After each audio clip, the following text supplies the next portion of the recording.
अस्सलाम वालेकुम। दुरूद शरीफ पढ़ लें।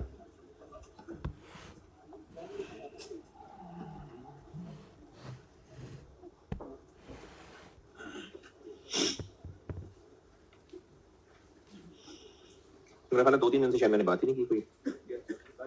कल नहीं की आखिरी बात कोई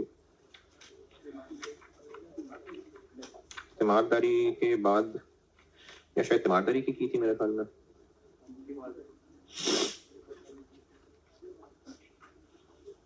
बुजुर्गों के बारे में बात की थी कोई? नहीं ना। आप में से जिन लोगों के घर में दादा दादी नाना नानी, क्योंकि आपके पेरेंट्स तो शायद इतने बुजुर्ग नहीं होंगे अभी, तो इसलिए दादा दादी नाना नानी अगर आपके घर में वो हैं और आपको एक्सपीरियंस है, तो इंसान जब बूढ़ा हो जाता है ना तो कमजोर तो होता ही है, बीमार अलग चीज है, चिड़चिड़ा भी हो रहा होता है और वो नेग्लेक्टेड फील कर रहा होता है, तो उसकी वजह से भी ना वो मजीद चिड़चिड़ा होता है। फिर दिमाग भी कमजोर होता है, भूलना शुरू होता है, तो कई बातों के अंदर वो बार बार एक ही बात किए जाते हैं। फिर आपको कभी, अगर आपको एक्सपीरियंस है दादा दादी नाना नानी का, आपको इरिटेशन भी होती होगी कि क्या पता नहीं है उनको तंग करे जा रहे हैं। हाँ, कुछ दादा दादी नाना नानी वाकई खराब हरकतें करते होंगे, मतलब घरों के अंदर साजिशें, और हो सकते हैं ऐसे, बिल्कुल हो सकते हैं। अगर अम्मी से पूछेंगे तो आपकी दादी अच्छी नहीं होंगी, अब्बू से पूछेंगे तो नानी अच्छी नहीं होंगी। तो ये खराबियां तो अपनी जगह हैं, लेकिन उनका आपके घर में मौजूद होना, इसके बारे में करता हूं बात अभी। तो अगर अभी आप की ऐसी पोजीशन है कि आप किसी तरह इस डिसीजन में इन्वॉल्व हो सकते हो कि दादा दादी को अपने घर लाके रखना है कि सबसे छोटे चच्चा के सर डालना है, तो अभी नहीं तो कल के लिए याद रखिएगा, इस चीज की ना जिंदगी भर कोशिश रखिएगा कि एज मच एज पॉसिबल बुजुर्ग घर का हिस्सा हो सके। क्योंकि इब्ने हिबान 559 सईदा इब्ने अब्बास रज़ियल्लाहु अन्हु से रवायत है, नबी अकरम सल्लल्लाहु अलैहि वसल्लम ने फरमाया, बरकत तुम्हारे बुजुर्गों के साथ। तो इसलिए बुजुर्गों की जो एग्जिस्टेंस है ना घर के अंदर, वो इटसेल्फ एक बहुत बड़ा एक ब्लेसिंग है, चाहे चिड़चिड़े हो चाहे जो भी हो। तो इसलिए जिंदगी में कभी मौका हो और आप इस डिसीजन मेकिंग फेज पे पहुंचे कि बुजुर्गों को घर में रखना है कि नहीं रखना, तो बस ये याद रखना कि बरकत का दरवाजा है। मैंने कल आपको एबनॉर्मल गेन पे बात खत्म की थी और मेरा ख्याल है बस है ना, उसका सवाल किया था और रीजन बताए थे, ठीक है। तो कल आपको मैंने लॉसेस की बात की थी। चले अब लॉसेस को फिलहाल कर देते हैं साइड पे।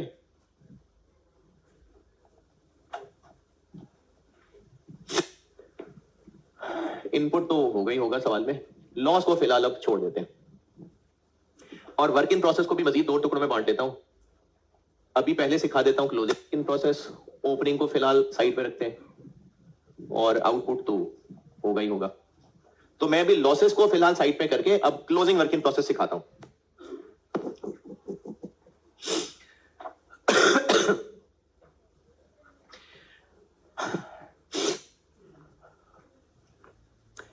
इसको समझने के लिए ना आप एक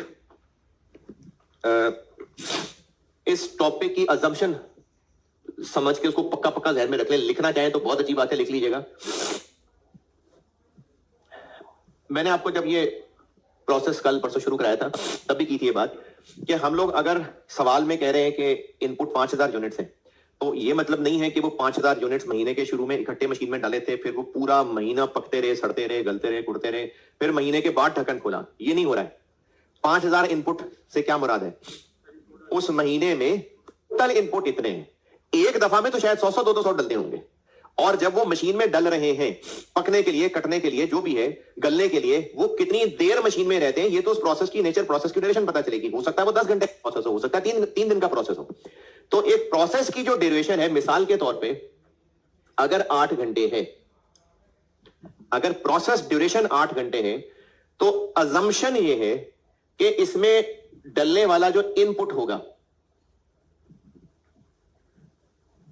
यानी मैं आपको चूंकि प्रोसेस 1 पढ़ा रहा हूं अभी, तो जो मटेरियल इनपुट होगा वो फौरन के फौरन इसमें डलेगा, सारा उंडेल दिया फौरन एट वंस।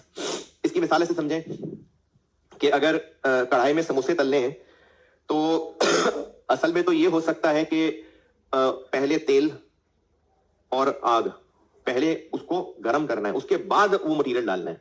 तो मटेरियल तो बाद में डल रहा होगा कुछ देर के बाद, लेकिन हमारे जो भी सवाल हैं उसमें अजम्पशन ये चलनी है कि मशीन में मटेरियल डलना है तो प्रोसेस ड्यूरेशन शुरू होना है। इसकी मिसाल आप वॉशिंग मशीन की भी ले सकते हैं। मटेरियल डलेगा तो वो वॉशिंग का प्रोसेस शुरू होगा और मटेरियल फौरन डल जाएगा। यानी अगर इस 8 घंटे में एक दफा में 500 यूनिट्स डलने हैं तो फौरन, तरतार तसा के नहीं, फौरन के फौरन 500 यूनिट्स डल जाने हैं। और उसके बाद जो डायरेक्ट लेबर और ओवरहेड्स का खर्चा होना है वो थ्रू आउट 8 घंटे होना है। यानी मटेरियल एट वंस, लेकिन कन्वर्जन इवनली थ्रू आउट।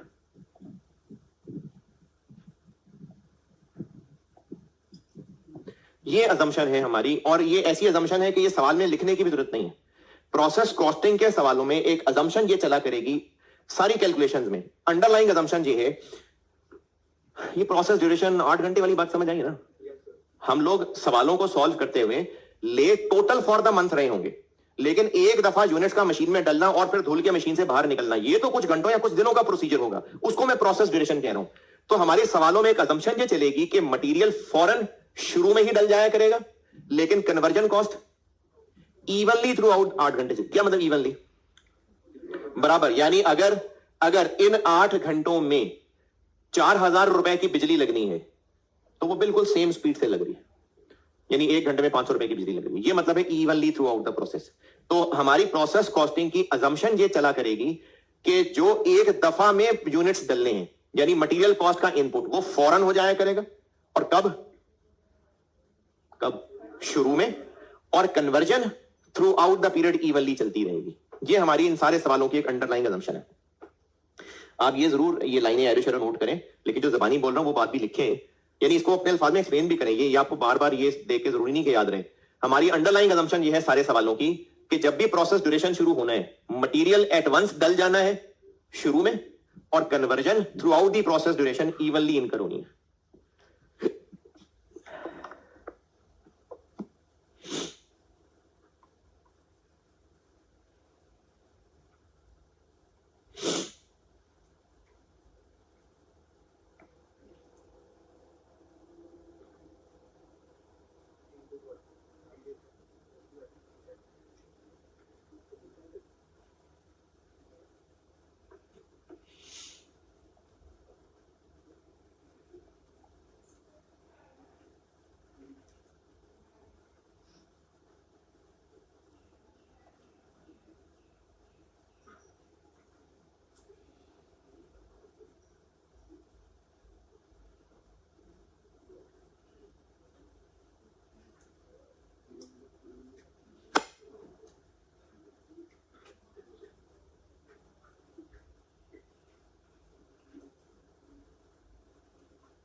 जी ये बात लिखे ना बेटा, लिख ली।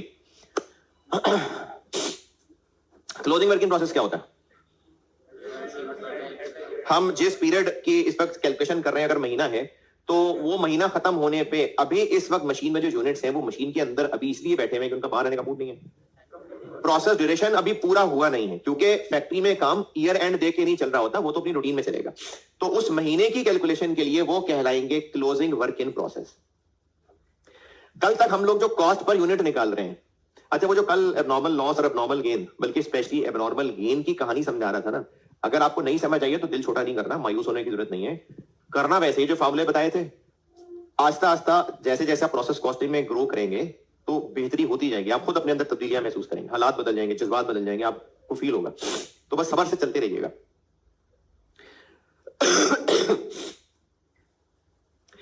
Closing work in process year and पे स्टिल या पीरियड एंड पे स्टिल मशीन के अंदर मौजूद है।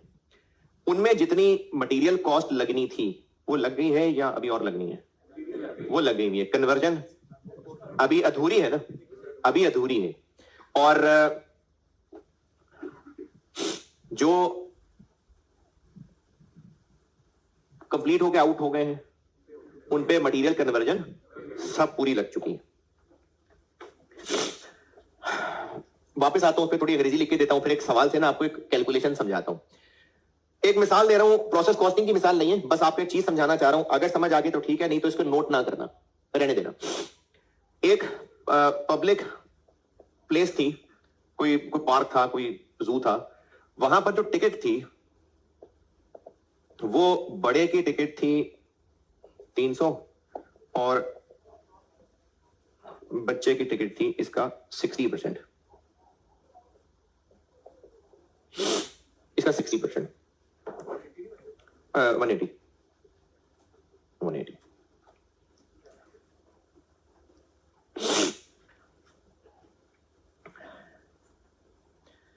एक फैमिली में 3 बड़े और 8 बच्चे, ये कोई फैमिली को खाला मामू कजन्स, ये बच्चे उस पार्क में गए। टोटल टिकट्स का कितना खर्चा होगा जी? 3 लोगों पे पूरा 300 और 8 बच्चों पे 180, 2340। और अगर मैं 180 की बजाय यहां लिखूं 300 और फिर 60%, इस पे कोई तकलीफ तो बुरा लगा किसी को? पक्का है ना? है जी? क्या करूं? ब्रैकेट लगा दूं? क्यों, क्या भाई? मल्टीप्लाई पहले ही होता है, ये मल्टीप्लाई पहले होता है, प्लस बाद में होगा। नहीं, क्या ये इस पे परेशान हो गई?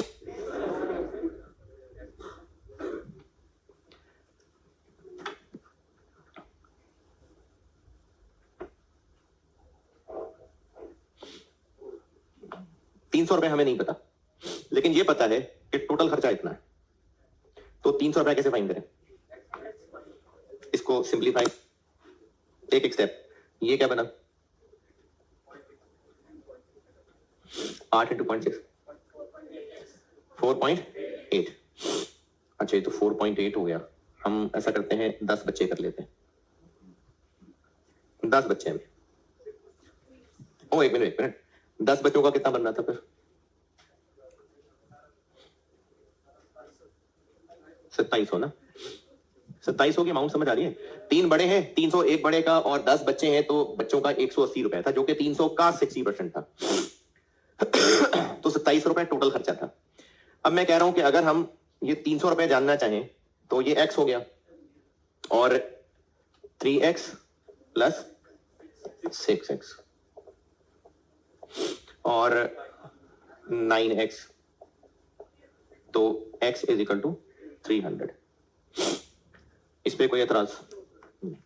पक्की बात?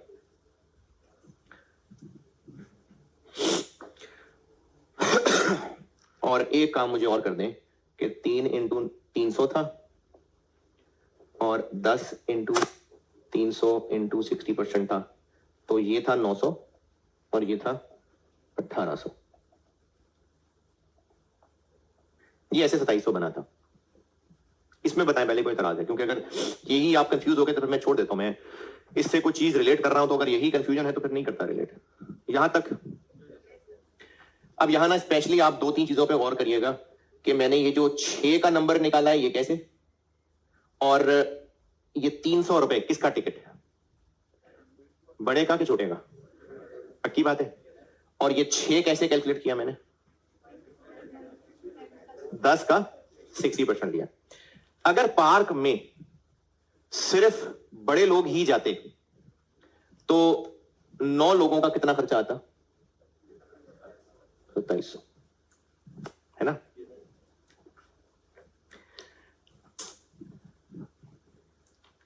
अब जो जुमला बोलने लगा ना वो असल में वहां तक मैंने पहुंचाने के लिए मिसाल बनाई थी। बच्चे का खर्चा बड़े के खर्चे से 60% है। 10 बच्चों का उतना ही खर्चा होगा जितना इक्विवेलेंट 6 बड़ों का खर्चा होगा। ये बात ठीक बोली मैंने? असल में 6 बड़े नहीं हैं, असल में फिजिकली वो 10 बच्चे ही हैं, लेकिन सिर्फ कैलकुलेशन के लिए कहा जा रहा है कि 10 बच्चों का टोटल खर्चा उतना ही है जितना इक्विवेलेंट 6 बड़ों का होता। जो 3 बड़े हैं वो अलग हैं। मैंने ये जो 3 और 6 9 किए हैं, असल में क्या वो बच्चों को जोड़ जोड़ के बड़े बना दिए? असल में 3 बड़े और 10 बच्चे ही हैं, लेकिन एक्स फाइंड करने के लिए हमने ये जो शक्ल आखिरी बनाई है ना, इसका मतलब है कि 3 तो असल में बड़े हैं ही हैं, 10 बच्चे इक्विवेलेंट टू 6 बड़े। और ये 6 की फिगर निकली कैसे कैलकुलेट? 10 इंटू 60%। अब ऐसा करने से हमारे पास जो एक्स निकला वो एक बड़े की कॉस्ट निकली है, बच्चे की नहीं।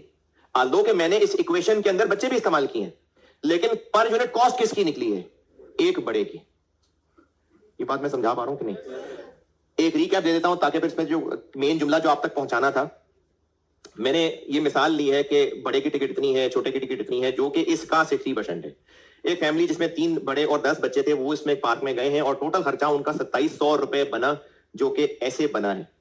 अगर मैं ये 300 रुपए निकालना चाहूं एक्स, तो मैंने फिर सॉल्व करते हुए ये 3 तो एज इट इज लिख लिया, लेकिन ये 10 बच्चों को जो कि 60% एक्स खर्चा था, 60 को इससे मल्टीप्लाई करती।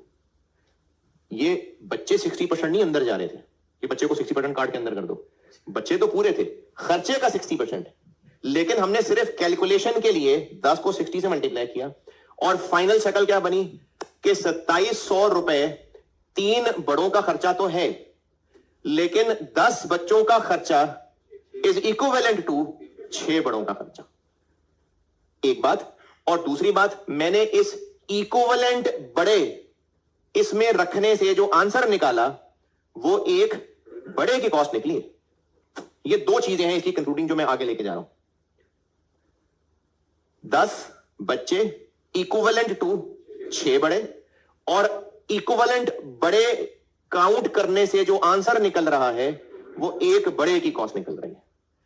अगर आपको ये मिसाल समझ आ रही है, और जो मैंने आपको ये आखिरी 2 जुमले बोले हैं, अगर इसको लिखना और ये 2 जुमले लिखना चाहे तो लिख ले, अगर नहीं तो कोई मसला नहीं है, वाकई कोई बात नहीं। किसी ने लिखना है तो लिख ले, फिर मैं यहां से बात कंटिन्यू करता हूं।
इसलिए फारिग देख के लग रहा है आपको कि आप लिख के फारिग हो गए हैं।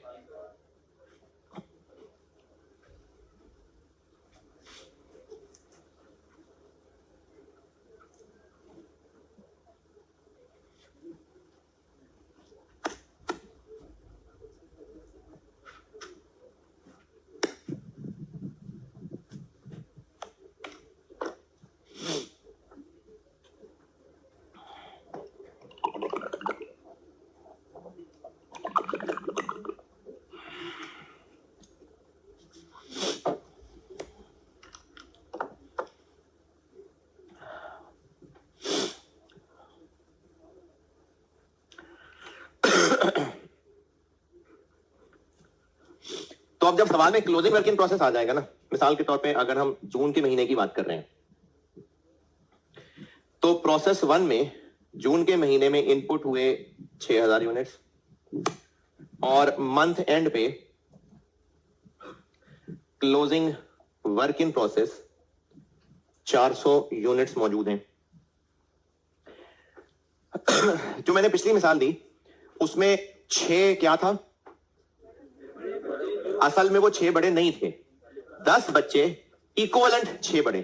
लेकिन ये आप तभी जान पाए जब आपको पता था कि बच्चे का खर्चा बड़े से 60% है, तो कर पाए थे। अब हम इसमें इन 400 यूनिट्स के बारे में ये तो जानते हैं कि मटेरियल कॉस्ट पूरी लग चुकी है, लेकिन इनको मशीन में पड़े हुए कितना टाइम गुजरा है, जितना पूरा खर्चा होना था उसका कितना हिस्सा हुआ है। जैसे अगर इनको इसी 8 घंटे की मिसाल में अभी पड़े हुए 6 घंटे गुजरे हैं, 60 नहीं भाई, 8 घंटों में से अभी 6 घंटे गुजरे हैं, 75% टाइम गुजर गया ना, तो जितनी कन्वर्जन होनी थी 75% हो चुके हुए हैं complete.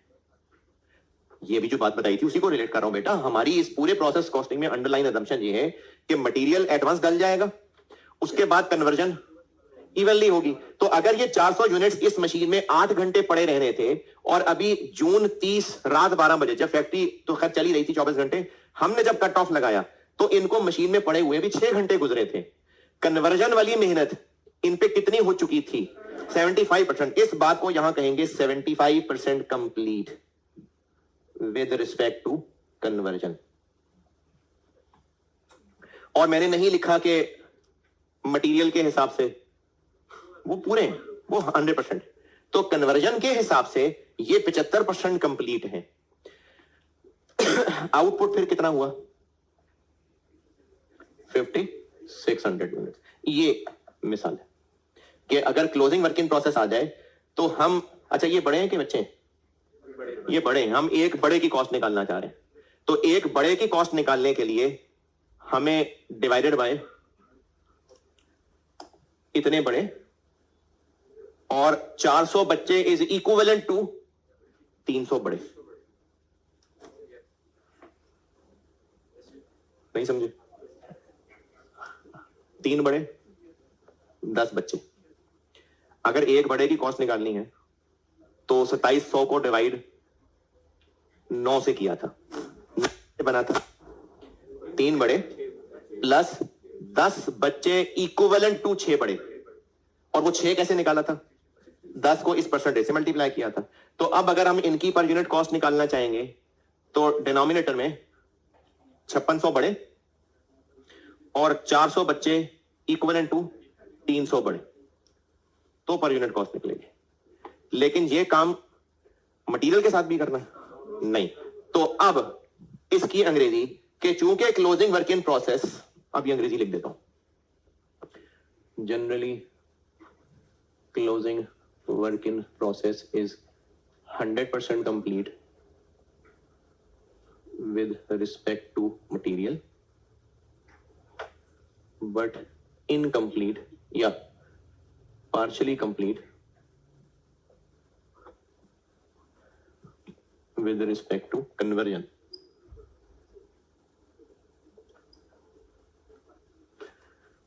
Therefore, cost per unit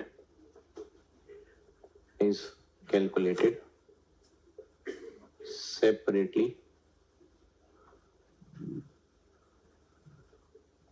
for direct material और कन्वर्जन।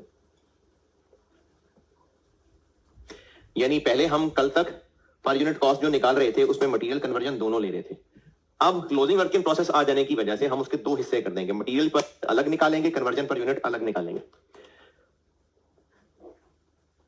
और इस काम के लिए मैंने बेशक आपको वहां इक्वेशन बना के दिखाई थी, लेकिन आपने इक्वेशन नहीं बनानी, बस वो सिर्फ समझने के लिए इतना समझ लिया, बस क्लोज। मैं आपको एक टेबुलर वर्किंग बता रहा हूं, आप जितने मर्जी चीते हो, लेकिन आपने इक्वेशन नहीं बनानी, आपने वो टेबुलर वर्किंग ही चलानी है। मैं एक टेबुलर वर्किंग सिखाने लगा हूं आपको, वो बना करेगी for this purpose. Denominator units, numerator denominator, पता है ना?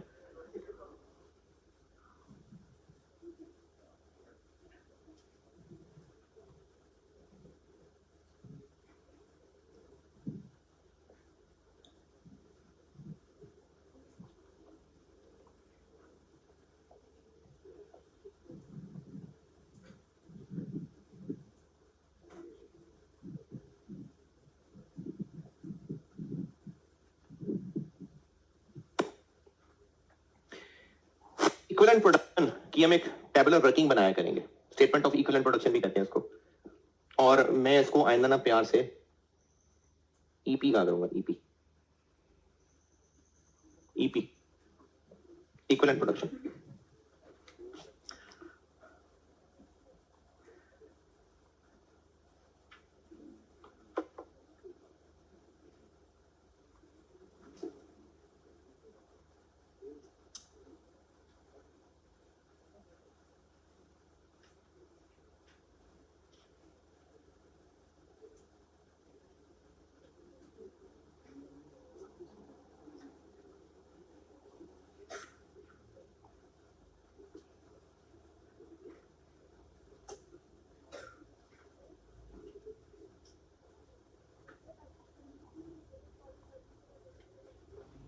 क्या जी?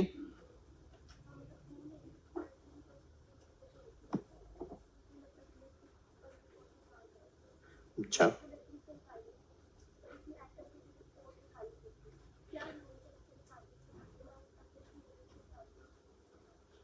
इनकी कॉस्ट निकालने की जरूरत क्या है? क्लोजिंग वर्किंग प्रोसेस हमारा स्टॉक होता है, बैलेंस शीट में दिखाना होता है, इन्वेंट्री होती है, तो जरूरत है तो उनकी कॉस्ट भी तो कुछ निकालनी है ना, उनको बैलेंस शीट में एसेट नहीं दिखाना। ये जो इक्विवेलेंट प्रोडक्ट, वो जो वहां अंग्रेजी लिखी है, वो मैं आपको एक सवाल से सिखाता हूं।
वो अंग्रेजी लिखी, चले एक सवाल लिखें, उस सवाल से मैं आपको ना ये सिखाता हूं। Following information relates to process 1 for the month of May. Following information relates to process 1 for the month of May. Direct material cost,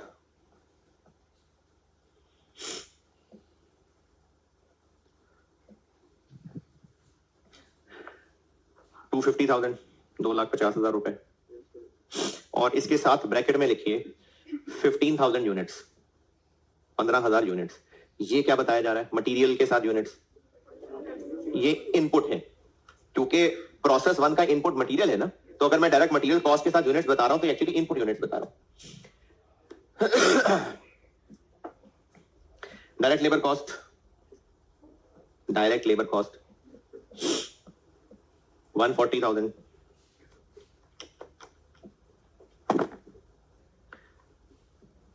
FOH 60,000, 60,000, closing work in process, closing work in process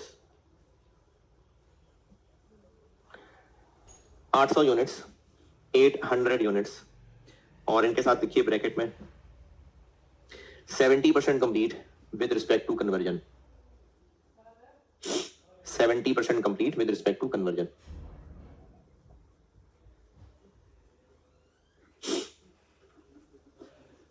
मुझसे required है number 1 statement of equivalent production,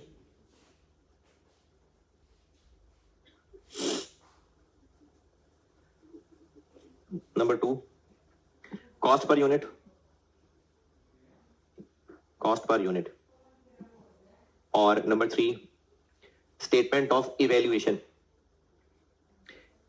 evaluate करना होता है ना किसी चीज को, evaluate, तो स्टेटमेंट ऑफ इवैल्यूएशन, इवैल्यूएशन।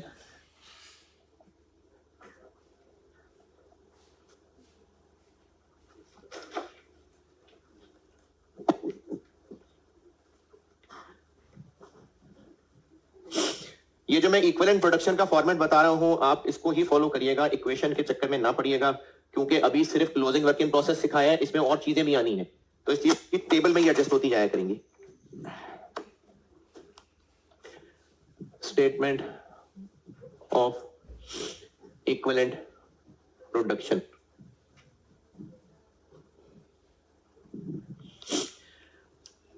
थोड़ी सी अंग्रेजी, units, stage of completion, stage of completion, और इक्विवेलेंट यूनिट्स। इस इक्विवेलेंट यूनिट्स के नीचे एक मटेरियल का कॉलम और एक कन्वर्जन का कॉलम।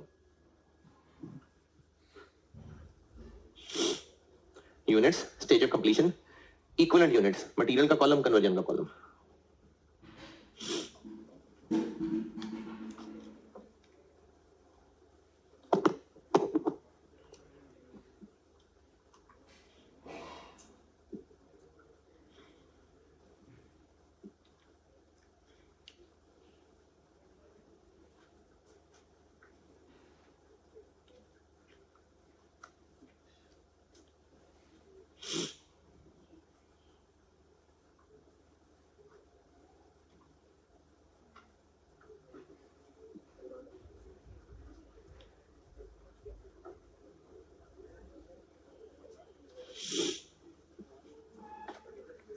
क्या जी?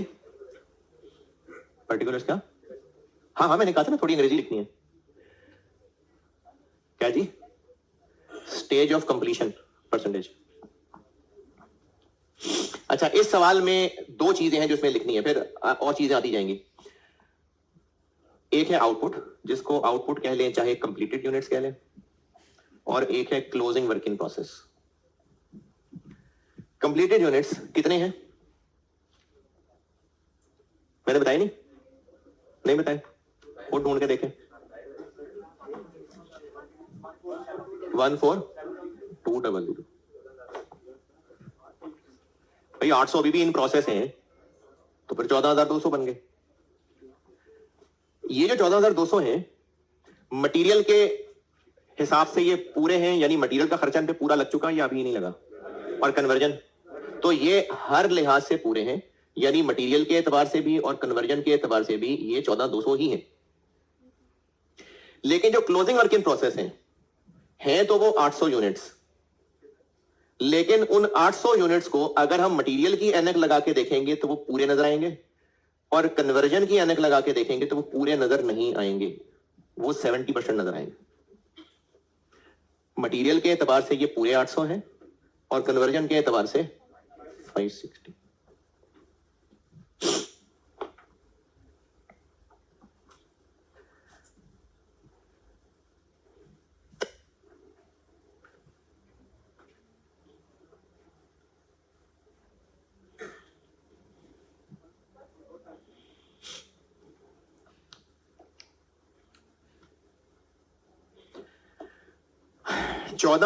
कन्वर्जन की एनक लगा के 14,200 तो बड़े हैं, लेकिन 800 बच्चे इक्विवेलेंट टू 560 बड़े।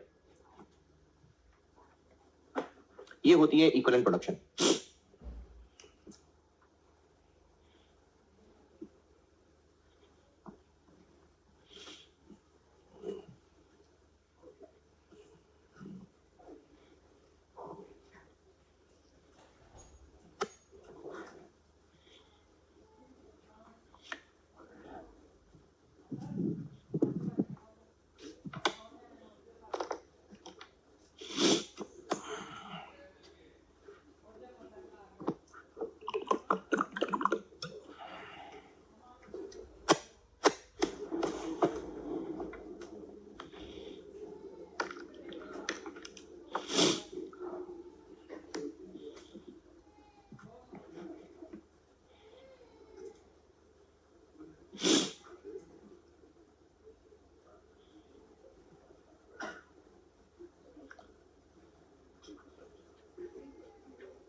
ये नोटेड। अच्छा, कॉस्ट पर यूनिट।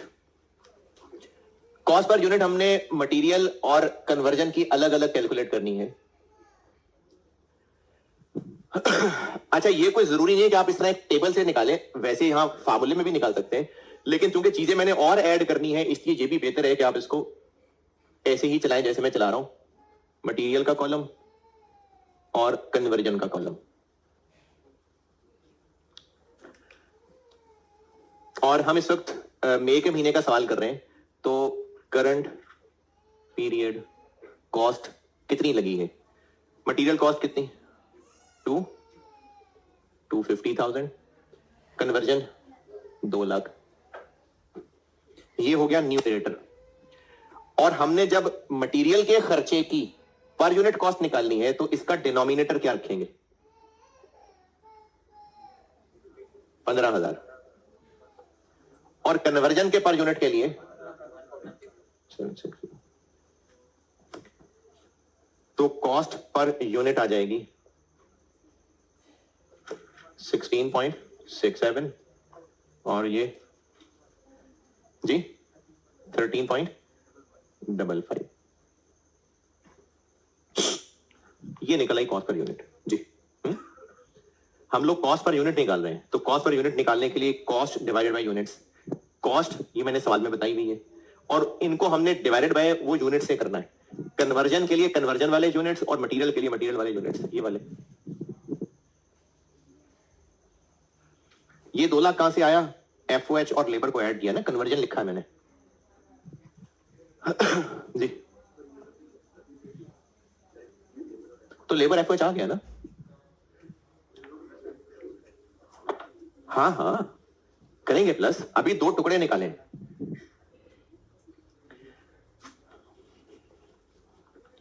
तीसरी चीज पूछी थी मैंने, statement of evaluation. Statement of evaluation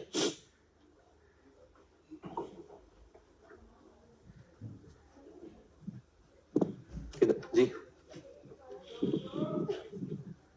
2 lakh. अरे कन्वर्जन होती है लेबर प्लस एफओएच, तो मैंने लेबर भी सवाल में बताई और एफओएच भी बताई, इनको ऐड किया है बस।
हाँ तक पहुंचे तो चलूं आगे। स्टेटमेंट ऑफ इवैल्यूएशन, जैसे आप खैर आप में से तो काफी बच्चे भी ग्रुप ए पहली दफा दे रहे होंगे, लेकिन जो पहले पेपर दे चुके हैं, अटेम्प्ट हुई और उस अटेम्प्ट का रिजल्ट कार्ड आया आपको, उस रिजल्ट कार्ड में क्या लिखा होगा? है हर सब्जेक्ट का नाम अलग अलग और उसके सामने नंबर तो नहीं होने चाहिए नंबर नहीं होने चाहिए। हाँ जी, पास। अच्छा, और अगर 3 दिए थे उनमें से 2 पास हो गए और एक अभी क्लोजिंग वर्क इन प्रोसेस है, तो तो उसके सामने उसके नंबर लिखे होंगे। तो जैसे उस अटेम्प्ट की वो परफॉर्मेंस रिपोर्ट है कि उस परफॉर्मेंस उस मंथ का आउटकम क्या है, तो statement of evaluation for the month इस प्रोसेस का आउटकम है, रिजल्ट कार्ड है। और रिजल्ट कार्ड ये है कि इस महीने में इस प्रोसेस का आउटकम क्या निकला, रिजल्ट क्या निकला। रिजल्ट ये निकला कि कुछ यूनिट्स कंप्लीट हुए और कुछ इन प्रोसेस है, उनकी कॉस्ट क्या है ये बतानी होती है इसमें, यानी कॉस्ट ऑफ कंप्लीटेड यूनिट्स बतानी होती है। ये एक रिपोर्ट है, ये प्रोसेस की 1 महीने की प्रोग्रेस रिपोर्ट है कि इस महीने में इस प्रोसेस का क्या आउटकम निकला और जो आउटकम निकला उसकी कॉस्ट क्या है। तो कंप्लीटेड यूनिट्स हुए, उनकी कॉस्ट कितनी है, कितने यूनिट्स आउटपुट हो गए और उनकी क्या कॉस्ट है, 16.67 और ये ऐड कर दिया दोनों को जी, कितनी बनी 446,047। यानी जितने यूनिट्स कंप्लीट हुए उनकी टोटल कॉस्ट इतनी है। ये मटेरियल कन्वर्जन मिलाइए। और दूसरा रिजल्ट ये है कि अभी सही नहीं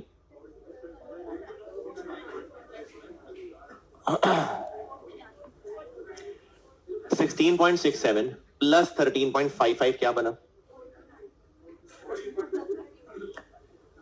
30.22 30.22 इंटू 14,200 429,124।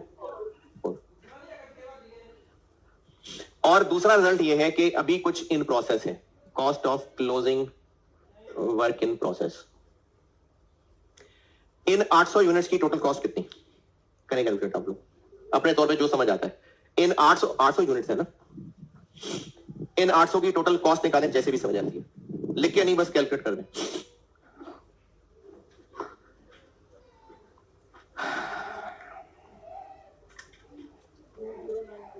हम्म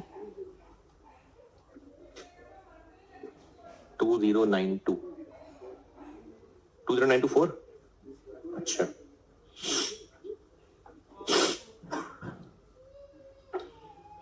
बेशक सारी मुझे बोल के ना बताएं, लेकिन अपने तौर पे कैलकुलेट तो करें ना।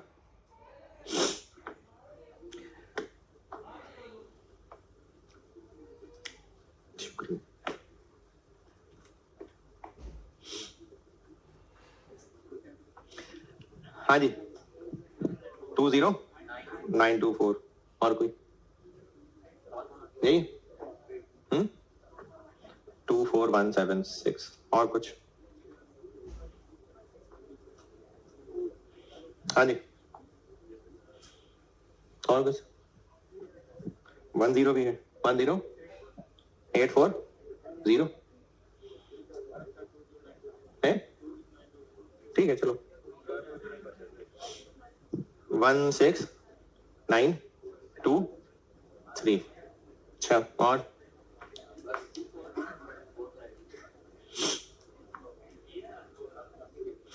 अच्छा मुझे नहीं पता इनमें से सही कौन सी है। ये 20,924 कैसे निकला? 16.67 पूरा कर लिया और 13.55। अच्छा, ये जो कॉस्ट निकली है ये एक बड़े की कॉस्ट निकली है, बच्चे की कॉस्ट नहीं है, ये एक बड़े की कॉस्ट है। तो ये तो इन पे पूरा मटेरियल लग चुका है, लेकिन कन्वर्जन पूरा नहीं लगा, 70% लगा। क्या बना आंसर? हाँ जी, वो जो बाकी फिगर्स हैं बताएं, इसमें बात समझ आई नहीं? हाँ जी, समझ आई कि नहीं? अच्छा, इसको ना ऐसे लिखने की बजाय मैं आपको एक तरीका बताता हूं, उसी तरह ही लिखा कीजिएगा।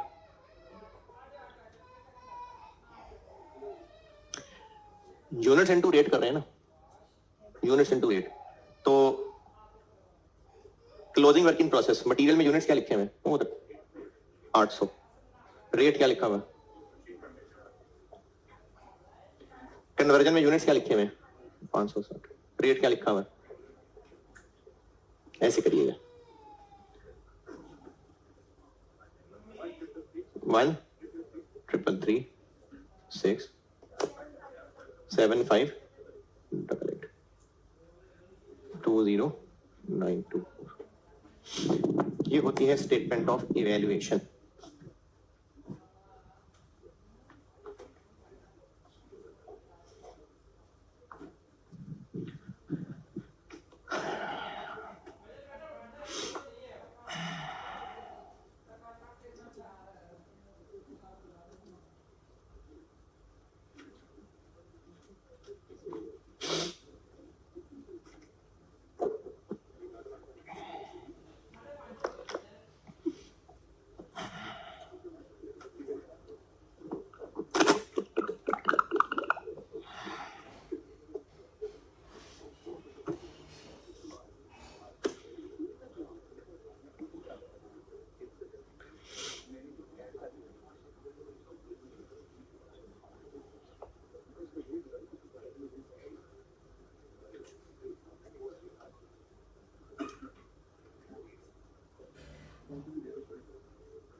हाँ जी, नोटेड। चलिए सवाल लिखें।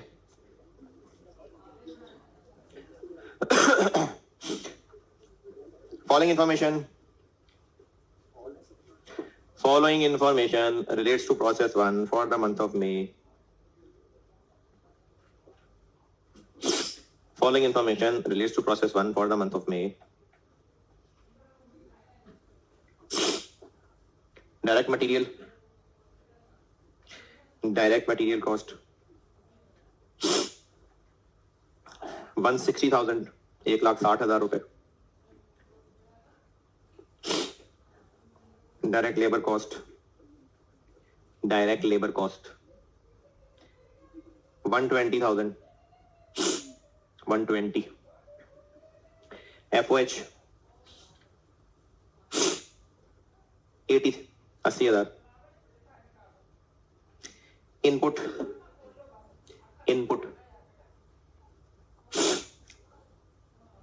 14,000 units, 14,000 units. Closing work in process जी, इनपुट मैंने बताया है 14,000, 14,000 units. Closing work in process 600 units, 600। Bracket में लिखिए इसके साथ 70% complete with respect to material. बहुत रेयर है, लेकिन हो सकता है कि मटेरियल 100% ना हो, ऐसा हो सकता है, बहुत रेयर है लेकिन हो सकता है। इस चैप्टर में काफी आगे जाके ऐसे सिनेरियोज लाऊंगा मैं कि जहां पर ये मटेरियल 100 से कम हो सकता है अभी। तो 70% complete with respect to material, 80% complete with respect to conversion. Material के एतबार से ये 70% कंप्लीट है और कन्वर्जन के एतबार से 80% कंप्लीट। ये मैं इस क्लोजिंग वर्किंग प्रोसेस की बात कर रहा हूं, है जी। हाँ हाँ बिल्कुल हो सकता है। और बस आपसे रिक्वायर्ड है अभी ये तीनों चीजें, रिक्वायर्ड है। कहीं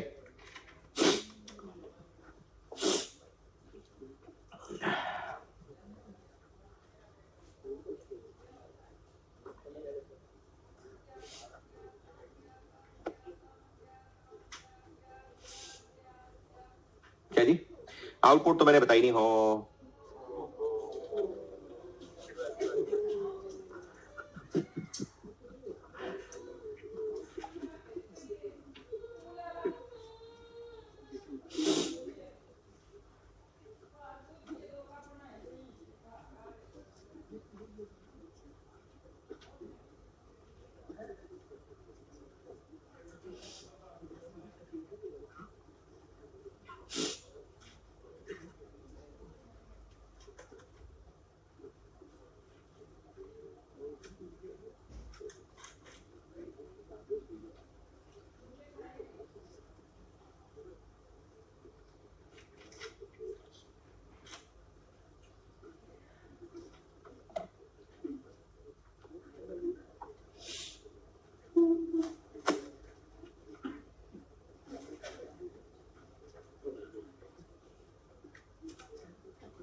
ज्यादा देर हो गई यार तो।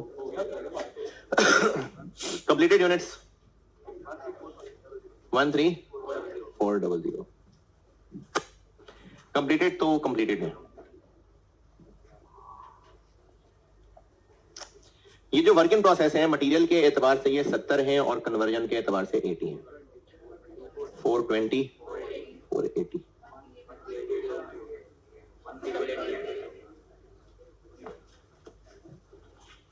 160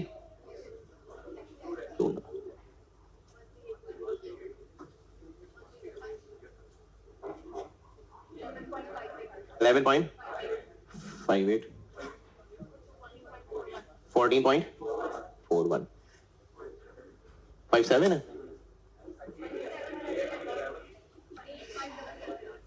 577 है ना, 258 हुआ फिर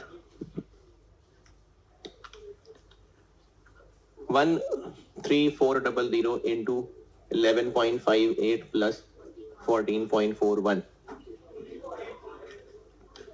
34266